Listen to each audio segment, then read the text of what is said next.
वारह मां खालदुसन चांडो जी रिपोर्ट मुताबिक़ वारह जे ॻोठ मीत शहीद जे रहवासियुनि मर्द ऐं औरतुनि तरफ़ां ॻोठ जे बासर ख़िलाफ़ एहतजाजी मुज़ाहिरो कयो वियो। उन मौक़े ते इमदाद अली लाशारी, फरज़ाना लाशारी, दादली ख़ातून ऐं अहसान अली लाशारी समेत ॿियनि चयो त ॻोठ जे बासर हिम्मत अली उर्फ़ जज ऐं उन जे भाउर असांजे हिकु हफ़्तो अॻु ज़मीन ॿोड़ाई हुई, जंहिंजी असां थाणे ते वञी एनसी दाख़िल कराई हुई। असांखे इंसाफ़ त न मिलियो, पर हू बासर हुजण करे असां मथां एनसी दाख़िल कराइण सां गॾु केस बि दाख़िल कराए छॾियो। असांजे घर में घिड़ी औरतुनि ऐं मर्दनि ते तशदुद कयो, जंहिंमें अहसान अली जी बाह में धक ऐं औरतुनि ते तशदुद पिणु कयो, जंहिं लाइ पुलिस ॾे बार बार वञी रहिया आहियूं, पर हू केस दाख़िल करण लाइ तयारु न आहे। हुननि मुतालबो कयो त अॻिली धुर मथां केस दाख़िल करे असां सां इंसाफ़ फराहम कयो वञे।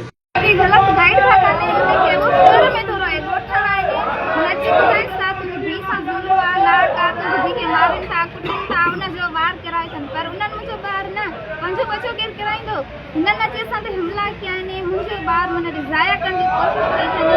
पर अल्लाह जो शुक्र है जो मुझे बार अन्या सही है, पर आए खतरे में जेमें इलाज में है। मां भी मुझे बार दी असा इंसाफ खपे। छाजे करे उता पीता ना करे तो जी छाजे करे तो करे बस बने जो मसलो असा जो बने बोड़ायन न इन जे लाए जेकर असा छी उनन के दान दी से तो उनन गारन देन की कोशिश कई है, असा के गलन की कोशिश की, सन सवरन लाए भगाया तेन जे लाए समर्द वने वो एनसी कराई तो उनन एफआर कराए। मुझे मुर्सारन के जरे वधराई भी आए वनी पंजो कराई जमानत कराया, तबे जी उनन के जमानत तारन के भी उनन अची बधरायो, पुलिस उनन के विहारो तो उनन पंजो लेटर देखारियो। अदा हे मुझी घरवारी आ अली अकबर लाशारी, मुझो सोरो आ, मुझी घरवारी आ।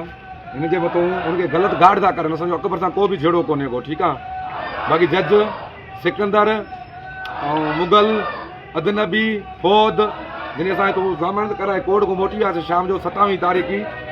12 लेटर ॾेई असां उते थाणे ते रिलीफ कराए ठपो होना असां आबाद जे क्लास के पुलिस असांखे ॿधियो, असां उनखे लेटर बि ॾेखारियासीं, असां ज़मानत करे आयूं थाणे मुंहिंजी को बि असांखे ज़बरदस्ती हुन सां फेरियादी गॾो जेको असांजे ज़ाल ते भेण ते पुलिस साम्हूं गारियूं पियो ॾे। असांखे थाणे ते उते खणी विया, अधु कलाक बाद में असांखे छॾियो, असांखे ख़बर पई त जज न ॼाणी वञी असांखे ॿधराए पुलिस खां खणाए पोइ वञी मुंहिंजे भाउ जे दर ते हमलो करे विड़िया, जंहिं ते मुंहिंजा ॿार भॻाया, मुंहिंजी घरवारी खे धके आंदनि, ॿ मुंहिंजी घरवारी खे धका, मुंहिंजी भॼानी मुंहिंजे धका, मुंहिंजे भाउ खे ॿाह में हथु धक लॻल आहे, असांजा धक ॾिखलास, मुंहिंजी घरवारी खे सिरोटा कबिलनि जूं तारूं लतूं जेके हुनखे ब्लड पियो आहे, खून जो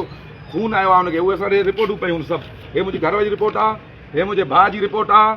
ऐं मुंहिंजे भॼाई रिपोर्टूं आहिनि सभु। असांजी का एफ आई आर नथी कई वञे, एसओसी साहिब असांखे जवाबु ॾिनो आहे कि असां एफ आई आर न कंदासीं, माना हुन ते पोइ कंहिंजो बि ज़ोर आहे या पैसनि जो चकर आहे, असां ग़रीब आहियूं, असांजो को बि अलाह सुवाह कोन्हे। चवंदा आहिनि त 100 इबाबत हिकु अदालत, असां सां इंसाफ़ कयो वञे। सुबुह असां कोरड़ बीठा आहियूं हिते, राति सां 9 ॾहें थाणे खां मोटी आया आहियूं, त वरी असां सुबुह ते आया आहियूं कोरड़ में, त सुबुह सां पुलिस जे घर बचनि में काए पई आहे, पोइ मायूं क़ुर खणी त असां राति झेड़ो कयो अथनि, जेका ॻोठ में पुलिस इनकारी कई आहे, सॼे ॻोठ वारनि पाड़े वारनि इहो ई चयो आहे त क़ुर शरीफ़ हे कूड़ा आहिनि, हुननि सां झेड़ो राति थियो ई न आहे ॻोठ में, त बि असां ज़मानत करे आहियूं, पोइ बि पुलिस असांखे बाह ॿधी वेठी आहे। सर असांजो इंसाफ़ कयो वञे।